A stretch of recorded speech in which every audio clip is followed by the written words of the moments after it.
se positionner face à du déni? Bienvenue sur la chaîne de la résilience. Faire face à quelqu'un qui est planté dans son déni, ça peut rendre dingue. Mais vraiment.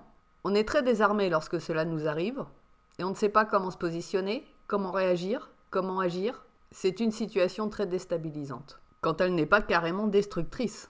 Je passe rapidement en revue les réactions bourreau, victime ou sauveur que l'on peut adopter face à cette situation, d'une personne qui est en plein déni face à vous. La réaction bourreau, elle sera plutôt exprimée avec de la colère. On va vouloir avoir raison à tout prix face à cette personne qui est complètement plantée dans le déni. Et plus on montera dans les tours, et plus la personne en face qui est dans le déni trouvera des stratégies d'évitement, de mensonges, de mauvaise foi, de trucage de la réalité, jusqu'à même essayer d'inverser la situation. Et de vous accuser, vous, justement, de menteur ou d'une personne de mauvaise foi. Avec ce genre de situation, c'est pas vraiment la bonne solution à adopter que celle du bourreau égotique. Autre positionnement, celui de la victime. La victime égotique va prendre une douche froide face à une personne qui est dans le déni. Elle ne va pas se sentir ni écoutée, ni prise en compte, ni respectée pour avoir dit la vérité. Elle va interpréter le déni de l'autre comme une agression envers elle. Et va donc à son tour se réfugier dans le mutisme et le silence. Donc, ce n'est pas le bon positionnement à adopter face à une personne dans le déni. Et puis, dernière alternative de défense de l'ego, face à une personne dans le déni, vous adoptez un positionnement de sauveur.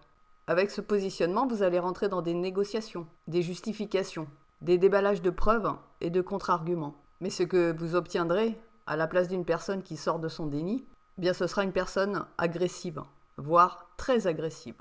À l'instar d'une bête sauvage qui est acculée et coincée, celle-ci n'hésitera pas à vous sauter à la gorge pour se sauver. La conclusion en est que le positionnement égotique n'est pas le bon positionnement à adopter de façon efficace et judicieuse à cette situation. Il faut comprendre un petit peu ce qu'est le déni exactement et pourquoi certaines personnes se retranchent dans ce comportement de négation de la réalité. Le déni est juste la situation intermédiaire entre le simple mensonge, la mauvaise foi, et l'amnésie pure et simple. Lorsque l'on se retranche dans le déni, c'est qu'on ne peut pas faire face à une réalité. Parce que cette simple réalité remettrait en question jusqu'au fondement de l'être, jusqu'au fondement de sa personnalité, de l'image que l'on a de soi. Celui qui est dans un comportement de déni dit « Comme cette chose-là est impossible pour moi, impensable pour moi, inenvisageable pour moi, alors elle n'existe pas. » Et tout sera fait en effet pour que cette vérité, cette chose ou cette situation n'ait jamais existé. La vérité sera donc modifiée, les éventuelles preuves seront détruites, et ça va très très loin pour essayer de sauver son déni.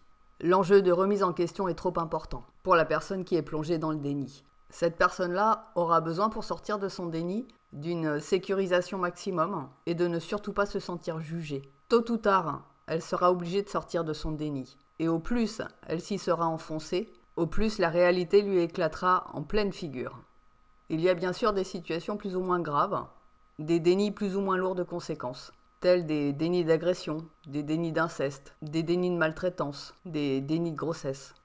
Ainsi, face à une personne qui rentre dans le déni, la meilleure stratégie de comportement à adopter, c'est de rester calme, de ne pas chercher à l'acculer encore plus dans ses retranchements, parce que ça ne sert à rien, mais plutôt d'aller solliciter des tiers compétents et aptes à écouter et à entendre. Si pour vous l'enjeu est important, si la vérité que vous détenez doit être mise en plein jour. Donc une fois la sidération passée, parce que quelqu'un dans le déni c'est comme si vous preniez un mur, bien il faut continuer vos démarches. Il faut continuer à honorer votre vérité, en vous écartant de là ou des personnes qui sont dans le déni. Quoi qu'il en soit, vérité et mensonge, les deux finissent toujours par éclater au grand jour.